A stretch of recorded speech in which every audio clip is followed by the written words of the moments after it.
wearing this blouse with like full like like a little choli and lots of bells on my stomach, and everyone's like, whoa, what happened there? Nowadays for songs, girls starve themselves, don't eat, work out, nothing like that. At some point Prakash was like, okay guys, cool down, the shot is cut. There was Sheila and a Munni, and then you have a Bannu and a Dhannu, and now I'm like adding to that list. I am getting, I think that what's happening is that it's really creating waves in the sense of nobody expected suddenly to happen. I didn't tell anybody I was doing the song. So it's really cool because everyone's like, oh my god, because I've been supposedly in a very stylish avatar nowadays, wearing all these fancy clothes, and suddenly from there I'm wearing this blouse with like full like like a little choli and lots of bells on my stomach, and everyone's like, whoa, what happened there? So that's a pretty cool reaction. I like shocking people. It's fun. Prakash ji himself, I think saw the film and decided he wanted the song. So the song was actually recorded 3 days before I shot it, and I was called in 5 days before. I was actually shooting somewhere else, and I came literally, I had no preparation time. Nowadays for songs, girls starve themselves, don't eat, work out, nothing like that. I just went in and I just had a blast doing it. It's a lot of dance because it is an Naxal camp. So it's not like you can sit there and do one little drama. It's like, it's dhamal, it's strong, it's really creating like a lot of waves in that camp, and it's getting everybody's energy up. Most importantly, he shot this in Bhopal. So we're getting, I had a lot of those extras around that who were locals actually smoking their bidis and looking at me dance. So there were many points I was like, oh my god. But the good side about it is that they really enjoyed themselves. They really were like, ah, at some point Prakash was like, okay guys, cool down, the shot is cut. That was really fun.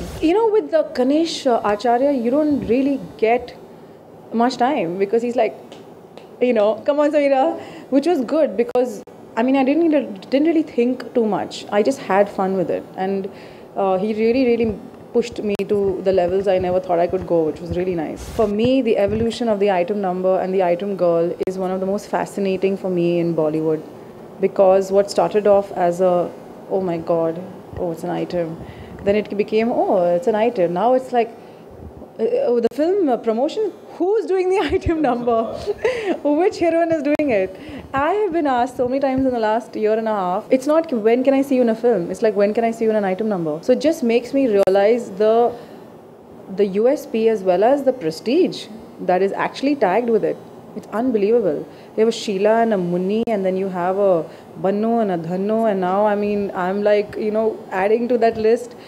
It is really fantastic how it's come about, and today it's a matter of great pride. This year I've taken a break because I had overworked myself. People have no idea, but I have done Kannada, Malayalam, Telugu, Tamil, Bengali. I have really stretched it out there because I think somewhere it's amazing that wherever I go in India, people, they say she's our heroine. And I go to Tamil Nadu, they say she's our heroine. I really enjoy that, and I think that I didn't really put and square myself only into Bollywood. So this year I've actually taken a break, and for me Kunda Khol is me coming back out in the market and saying, okay, I'm back here and I'm going to have fun with the films. And I'm really inspired by films like Ayya, and I think that women are like it's not about women oriented more than script oriented films, wherein people are really having fun out there, really doing something different. And I'm here to like now say in the next few months I'll look at a few things and start again, but I think the break time's over. I think that in Bollywood one doesn't get the opportunity to do script oriented roles. One of my biggest hits in the South, Varnam Airam, still today people know me from there as the girl, it had a lot to do with the acting. I think what happens in Bollywood, it's a lot to do with your tumkas and your jhumkas, and it's clothes. It's mainly the guy who's doing everything, and you're just like the sort of the dumb blonde around. So I went out of the pure sheer want to do something more for cinema, which I got in Bengali with like Kal Purush, which won the national award. Varnam Airam won the national award. Films I've done, really have made like. Now they're being remade here. Vetai is being remade with Shayad, and I started laughing because that's my film in South with Madhavan. So I think it's purely for the lack of those roles in South, with Hindi, which has now come back into trend. Musafir will always be my all-time favorite. There's nothing that can touch that. Race, wow. Taxi 9 to 11, Nana, loved that film. I think that these are films that really were like milestones in my career. I actually loved De Dhanadhan because I love really funny films, and 1, 2, 3. 1, 2, 3 till today. I have kids coming up to me saying "Papa," you know. So it's I like comedy a lot, and I think Race gave me that. Musafir gave me the sexiness, and Tez for me, made me learn bikes. So I think there's a lot you learn out of what you do. Never regret anything.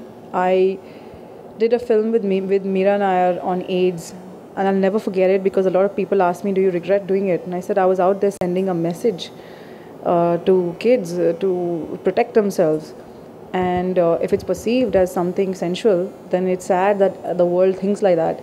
So there's never been a regret, even though some people like say, "Oh, do you wish?" I'm like, we make our choices and we live in them. I really enjoy scripts. For me, even a Barfi was beautiful because of the script. It had nothing to do with A-listers. It had nothing to do with It was you got taken in by the movie. That's what I think is the magic, and that's what I think that was missing. It was becoming so cliched with all these big names coming in and would absolutely leave your brains at home cinema, which I like to a certain extent. And then I'm like, please, enough.